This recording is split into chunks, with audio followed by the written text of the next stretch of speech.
Greetings, Butterfly Tribe. Welcome back to The Way You See Me, Heart Healing Ministry. Today we're going to resume with healing from childhood trauma, ages 10 through 13, grades 6 through 8. So in the last recording, or last two recordings, I shared an experience at the age of 12 that I had not shared openly with anyone, and then we ended the recording with remembering the good times. And I did that because I want you to understand that in my life there were good and there were bad times. There were things that left definite markers, both good and bad. And looking back, I'm not glad about the things that I had to endure, but I'm glad that He kept me. I'm glad that somewhere He gave me the ability to endure through it all. I'm glad that I can look back and I can see His hand in my life, even through the bad, because without Him, I would not be here to share the story. There can be no testimony without a test. And I'm sure I failed many of the tests or many of the battles, but He kept me. And I'm still standing. I'm still holding on to His hand. Today I want to open with the scripture, Philippians 4, starting at verse 11. Not that I speak concerning need, for I have learned to be content in whatever state I am in. I know what it is to be humbled, and I know what it is to have in excess. In any and every situation, I have learned both to be filled and to be hungry, both to have in excess and to be in need. I have strength to do all things through Messiah who empowers me. Yet, you did well in sharing in my pressure. Philippians 4, verses 11 through 14. Today I'm going to resume, and this is my 8th grade year. And 8th grade was a good year for the most part.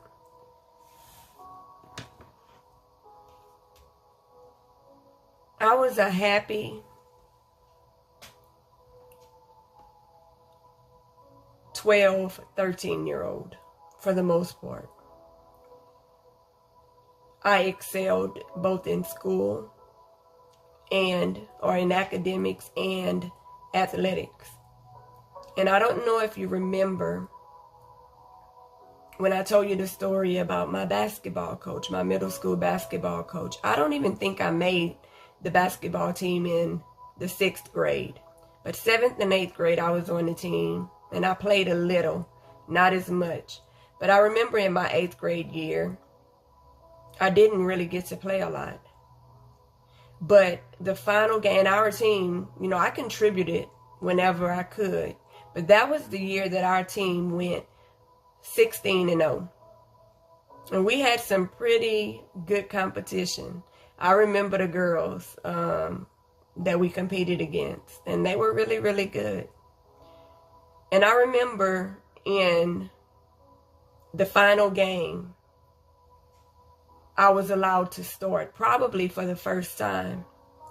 And the only reason I was allowed to start the game was because all the 8th graders were allowed to start in that game. And I played majority of that game. It's important for you not to take on the personification of what other people see in you. And I'm glad that I kept working hard through the season, and that I did not quit, and that I continued to go to practice, and I continued to play basketball in the community against my brother and other guys, my cousins. I'm glad that I strengthened myself in the sport despite being told that I wasn't good enough. Remember, that's one of my triggers, not feeling good enough. But Dad was told to my mother that I wasn't good enough to get more playing time than I was getting. Well, in this particular game, we played one of those, our last game, to give us that undefeated season. And I was allowed to start the game against a really, really good competitive team that we were playing against. And I knew it was going to be a hard game, but I had an awesome game. I don't remember the score of that game as far as what the other team had. I remember that we had 23 points. Yeah, I know. Not really a high scoring game, right? Junior high girls team. But ironically, I had 21 of those points. The 23rd, the other 2 points came from assist, where I passed the ball, dribbled the ball down the court, and passed it to my sister. And we won that game. And our team went 16-0. Up until a few years ago, that, when we had a really bad hurricane here locally, our I don't even know what to call it. Our names still were on the wall from that junior high.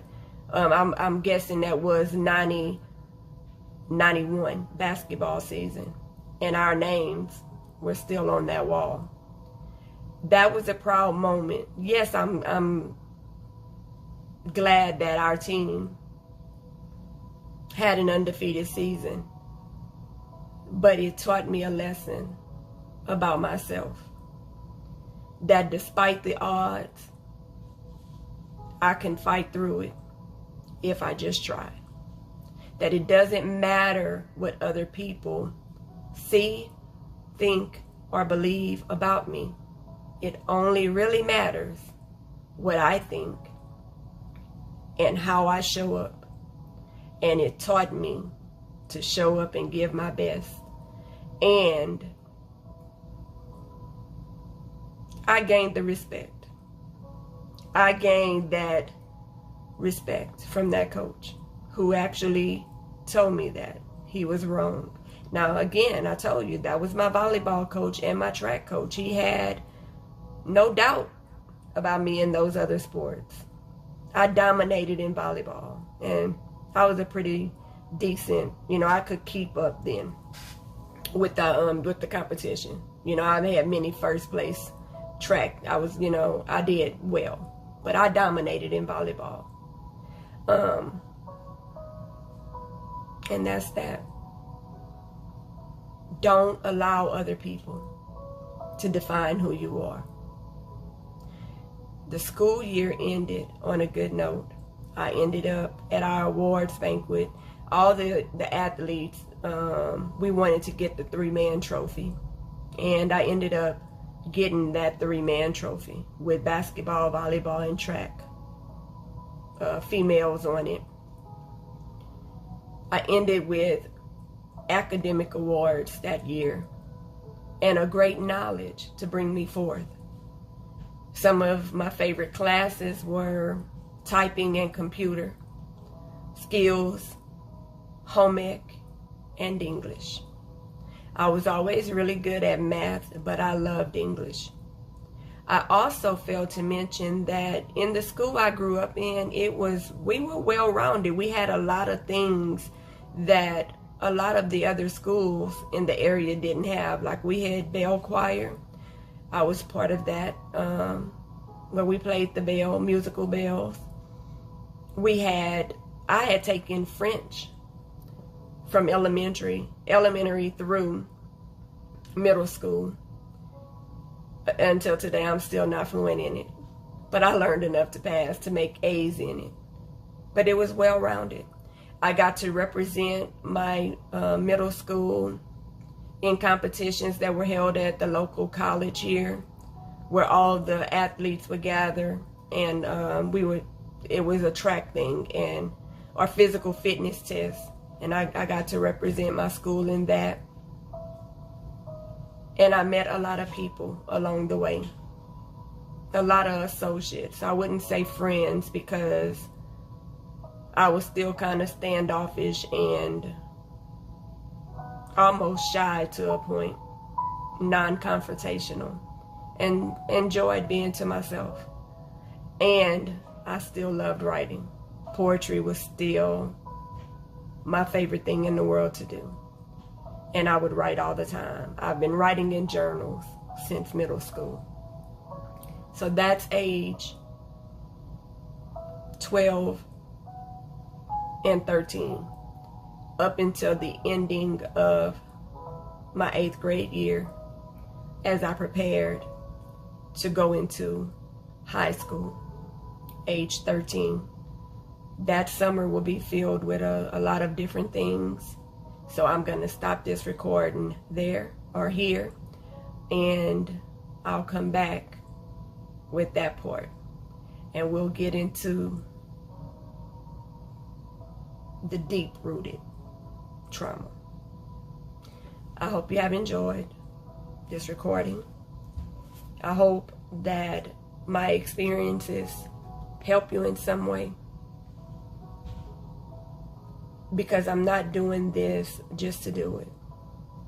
I just want to expose the light on things that happen in the lives of children, teenagers, and young adult life that leave a great impact on children and the road we decide to take. Join me again for The Way You See Me, Heart Healing Ministry.